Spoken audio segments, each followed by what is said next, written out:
Welcome back students. आप सभी का स्वागत है मेरे चैनल पर लेट्स लर्न साइंस विद रुचि। आज की क्लास में हम साइंस के ऊपर बात नहीं करेंगे। जो सबसे बड़ा बदलाव है हमारी शिक्षा को लेकर, उस पर हम आज कुछ चर्चा करेंगे। तो सबसे जो हम अभी तक पढ़ते आ रहे थे वो अभी तक 1986 में बनाई गई नेशनल पॉलिसी ऑफ एजुकेशन के अकॉर्डिंग जो गोल्स थे हम उसके अनुसार अभी तक पढ़ रहे थे। पर अब जो है इसमें बहुत सारे चेंजेस किए गए हैं। 34 इयर्स के बाद नेशनल पॉलिसी ऑफ एजुकेशन 2020 को गवर्नमेंट ने अप्रूव कर दिया है। इसके अनुसार कुछ ये चेंजेस स्कूल एजुकेशन में हमको देखने को मिलेंगे। सबसे पहले तो जो हमारा MHRD डिपार्टमेंट है उसका नेम चेंज करके कर दिया गया है एजुकेशन डिपार्टमेंट। ठीक है, सबसे पहले हम देख लेते हैं स्कूलिंग को। तो स्कूलिंग में 3 इयर्स ऑफ एज के बच्चे का, 3 साल तक के बच्चे का एडमिशन आंगनवाड़ी या प्री स्कूलिंग में करना कंपलसरी होगा। मतलब कि अब बच्चों को नर्सरी KG1 और KG2 में पढ़ना कंपलसरी है। डायरेक्ट फर्स्ट क्लास में एडमिशंस नहीं मिलेंगे। क्लास 1 से 5th में सारे सब्जेक्ट्स जो हैं मदर टंग में पढ़ाए जाएंगे। इंग्लिश अब कंपलसरी नहीं रहा, पर इसमें 3 लैंग्वेजेस को अभी भी इंक्लूड किया गया है, जिसमें संस्कृत को प्रायोरिटी दी गई है। इसका मतलब ये है कि आपको 1st to 5th तक सारे सब्जेक्ट्स जो हैं कि आपकी मदर टंग में पढ़ाए जाएंगे, पर आपको 3 लैंग्वेजेस एज सब्जेक्ट रहेंगी। 3 भाषाएं आपको विषय के रूप में रहेंगी। दूसरा है 6th क्लास के ऑनवर्ड, 6th क्लास से आपको क्लास 6 से आपको वोकेशनल ट्रेनिंग मिलेगी, जिसमें इंटर्नशिप कंपलसरी है। बोर्ड एग्जाम्स को लेकर यहाँ पे अभी कुछ भी बताया नहीं गया है, बट वोकेशनल ट्रेनिंग की बात की गई है। 9th से 12th क्लास तक के बच्चों को कोई भी सब्जेक्ट चूज करने की फ्रीडम रहेगी।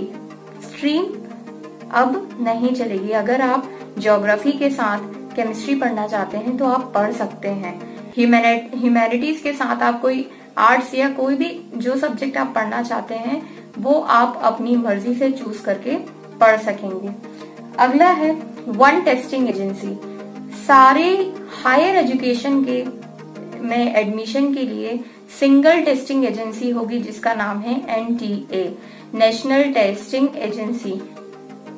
इसके साथ ही जो अभी तक की एजुकेशन का फॉर्मूला है 10+2 को रिप्लेस कर दिया गया है 5+3+3+4 से। इसका मतलब ये है कि शुरू के 3 साल बच्चे 1st क्लास में ना पढ़ के नर्सरी KG1 और KG2 में पढ़ेंगे, जो कि बहुत इम्पोर्टेंट है। और अप टू 2030 तक गवर्नमेंट का ये गोल है कि उन्हें 100% सारे बच्चे जो हैं उनको एनरोल करना है स्कूल में। जो एनरोलमेंट है from the age of 3 to 6, ये उनका गोल है इस पॉलिसी के अकॉर्डिंग कि उनको इसको कंप्लीट कर लेना है। इसके साथ ही शुरुआती 5 इयर्स जो है बच्चे एलिमेंट्री एजुकेशन पढ़ेंगे, nursery KG1 KG2 class 1 and class 2। बाद के 3 इयर्स में उनको रहेंगे शुरू। उसके बाद जो क्लास 3rd, क्लास 4th और क्लास 5th है, इनको प्रिपरेटरी स्टेज कहा जाएगा। क्लास 6th, 7th और 8th को मिडिल स्कूल कहा जाएगा, और क्लास 9, 10th, 11th, 12th को हाई स्कूल और हाई सेकेंडरी क्लासेस कहा जाएगा। यहाँ पे बच्चे अपनी मर्जी से जो भी उनको कोर्स या जो भी सब्जेक्ट वो पढ़ना चाहते हैं वो चूज कर सकेंगे। इसके साथ ही इवेल्युएशन में, रिपोर्ट कार्ड में, प्रोग्रेस कार्ड में चेंजेस किए गए हैं। अब आपको सब्जेक्ट्स के अलावा आपकी बाकी सारी स्ट्रीम्स में क्या परफॉर्मेंस रही है वो सब कुछ आपको आपके रिपोर्ट कार्ड में मिलेगा। साथ ही आपकी क्लास में जो बाकी बच्चे हैं वो भी आपका असेसमेंट या आपका प्रोग्रेस देखेंगे और उस पे अपनी जो कमेंट्स है वो आपके प्रोग्रेस कार्ड में दे सकेंगे। सो बच्चों, स्कूल एजुकेशन को लेकर इतना ही। आगे बढ़ते हैं हम हायर क्लासेस या हायर एजुकेशन की ओर। लेते हैं हम हायर एजुकेशन के बारे में। कॉलेज और university education higher education department के अंदर आएगा।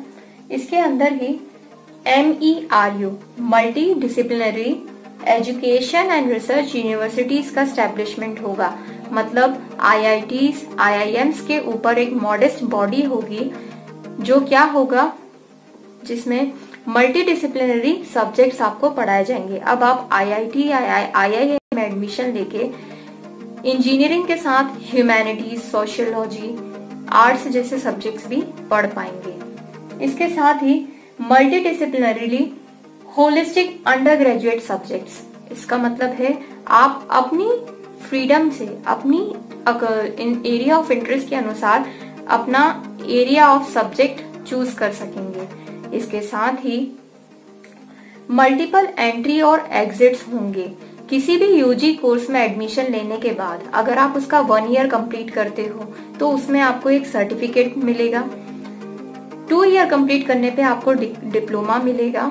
3 इयर्स कंप्लीट करने पे आपको ग्रेजुएट कहा जाएगा, ग्रेजुएट का सर्टिफिकेट मिलेगा। और कंप्लीट 4 इयर्स यूजी के कंप्लीट करने पे आपको रिसर्च सर्टिफिकेट के साथ आपको डिग्री प्रोवाइड की जाएगी। इसके साथ ही हायर एजुकेशन के लिए आपको बैंक क्रेडिट सपोर्ट मिलेगा, मतलब आपको आपकी पढ़ाई पूरी करने के लिए बैंक से सपोर्ट भी मिलेगा। इसके साथ ही NRF नेशनल रिसर्च फोरम का सेटअप भी होना है, जिसके अनुसार रिसर्च फील्ड को बढ़ावा देने के लिए एक फोरम का सेटअप किया जाएगा जिसका नाम रहेगा नेशनल रिसर्च फोरम, जिसमें रिसर्च के लिए आगे काम किया जाएगा।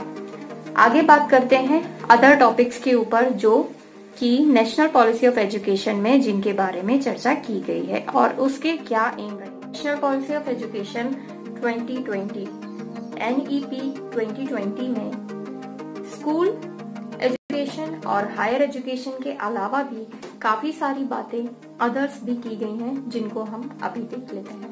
पहले हम स्कूल एजुकेशन की बात कर लेते हैं। तो सबसे पहले किसी एक पर्टिकुलर कोर्स के लिए आपको गवर्नमेंट और प्राइवेट इंस्टीट्यूशंस में दिए जाने वाली फीस में कोई डिफरेंस नहीं होगा। इसका मतलब ये है कि अगर आप कोई पर्टिकुलर कोर्स चूज कर रहे हो और उसके लिए जो भी काउंसिल है उसमें उस कोर्स के साथ ही लगने वाली फीस का ब्यौरा दिया रहेगा, और ये जो ब्यौरा है इतना ही फीस आपको एक गवर्नमेंट इंस्टीट्यूट में देना है और इतना ही फीस आपको प्राइवेट इंस्टीट्यूट में देना है। अलग से फीस आपसे स्कूल्स, प्राइवेट इंस्टीट्यूशंस आपसे नहीं ले पाएंगे। दूसरी चीज है एकेडमिक और करिकुलर सब्जेक्ट्स में कोई डिफरेंस नहीं होगा। इसके साथ ही आपको जितना इम्पोर्टेंस आपके मेन सब्जेक्ट्स को दिया जाता था उतना ही इम्पोर्टेंस आपके सारे को करिकुलर सब्जेक्ट को भी दिया जाएगा। इसमें कोई भी डिफरेंस नहीं बचा है। अब सारे सब्जेक्ट्स जो है कंपलसरी होंगे। इसके साथ है holistic approach development. Holistic approach development का मतलब ये है कि आपके जो approach development, holistic approach development का मतलब ये है कि आपका जो प्रोग्रेस कार्ड है, जो रिपोर्ट कार्ड है, उसमें 360 डिग्री कंप्लीट आपका जो भी अचीवमेंट रहा है साल भर का, को करिकुलर, एकेडमिक और अदर एक्टिविटीज में, वो आपकी टीचर और साथ ही आपके क्लासमेट्स इन सबके द्वारा वो बनाया जाएगा। मतलब कि आपका जो प्रोग्रेस कार्ड है उसमें आपके टीचर्स के साथ ही आपके जो क्लासमेट्स हैं उन्होंने आप में क्या क्या इम्प्रूवमेंट देखे वो भी इंक्लूडेड रहेंगे लर्निंग आउटकम्स के रूप में।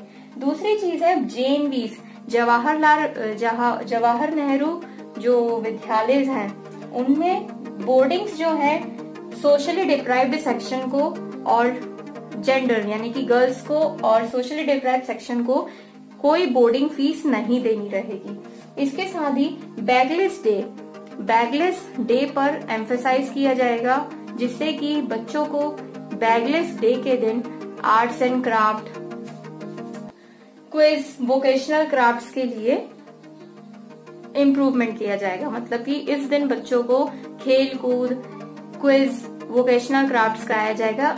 इस दिन बैगलेस डे रहेगा। एकेडमिक ईयर में ऐसे बैगलेस डेज को प्रोत्साहन दिया जाएगा। दूसरा है 9th से 12th के तक के लिए आपको कोई भी सब्जेक्ट आप ले सकेंगे without at a particular stream.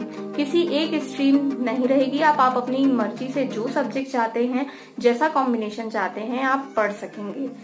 अब आ जाते हैं हम हायर एजुकेशन में। हायर एजुकेशन में मेडिकल और लॉ को छोड़ के सारे कोर्सेज में एडमिशन एनटीए कराएगा। मतलब कि आप स्कूल एजुकेशन में जब 12th पास करके निकलेंगे तो आपको एनटीए के द्वारा कंडक्ट कराया गया एंट्रेंस टेस्ट देना होगा। इस एंट्रेंस टेस्ट में आपका जो भी स्कोर बनेगा उससे आपको एकेडमिक कोर्सेज में, हायर एजुकेशन के एकेडमिक या प्रोफेशनल कोर्सेज में आपको एडमिशन मिलेंगे एक्सेप्ट मेडिकल और लॉ के लिए। उसके साथ ही टीचर्स के लिए बीएड कोर्स जो है वो 4 इयर्स का रहेगा यूजी लेवल पे। अब 4 इयर्स के कम का कोई भी बीएड कोर्स जो है वो टीचिंग प्रोफेशन में आने के लिए, एज अ टीचर वर्क करने के लिए मान्य नहीं रहेगा। इसके साथ ही फॉरेन कॉलेजेस, वर्ल्ड के टॉप 100 फॉरेन कॉलेजेस को इंडिया ऑफर कर रहा है कि आप अपने इंस्टीट्यूशंस इंडिया में खोलिए, सेटअप कीजिए, अपने कॉलेजेस इंडिया में सेटअप कर सकते हैं। दूसरा है यूजीसी एनआईसीटीई, यूनिवर्सल ग्रांट कमीशन। अब यूजीसी ना कह के हायर एजुकेशन कमीशन इसको रिप्लेस करेगा। दूसरी चीज है जेंडर इंक्लूजन, गर्ल्स एजुकेशन को एम्पावर करने के लिए, सोशली डिप्राइव सेक्शन को आगे लेकर आने के लिए जो है स्कॉलरशिप्स मिलेंगी, स्कूल लेवल पे भी, हायर एजुकेशन लेवल पे भी। HECI, higher education council of India, एक ऐसी बॉडी सेटअप होगी जो कि क्या करेगी, जिसमें 4 सेक्शंस होंगे। HECI की बात कर लेते हैं। HECI में higher education council of India एक इंस्टीट्यूशन सेटअप होगा जिसमें कि 4 सेक्शंस रहेंगे। नंबर 1 रहेगा एडमिनिस्ट्रेशन डिपार्टमेंट, नेक्स्ट रहेगा general education council, human resources, third one रहेगा आपका फंडिंग डिपार्टमेंट एंड फोर्थ रहेगा फंडिंग काउंसिल एंड फोर्थ रहेगा आपका एफिलिएशन काउंसिल। ये 4 काउंसिल्स HECL के अंदर काम करेंगे। और ये सारा एजुकेशन जो हम देख रहे हैं ये अब MHRD डिपार्टमेंट के अंदर नहीं आएगा, MHRD मिनिस्ट्री के अंदर नहीं, बल्कि नेशनल एजुकेशन मिनिस्ट्री के अंडर आएगा। इसका मतलब ये है कि MHRD जो डिपार्टमेंट है, जो मिनिस्ट्री है, उसका नाम बदल के अब नेशनल एजुकेशन मिनिस्ट्री कर दिया गया है। सो आज की वीडियो आपको कैसी लगी? आपकी कोई भी डाउट्स हो तो प्लीज कमेंट बॉक्स में शेयर कीजिएगा।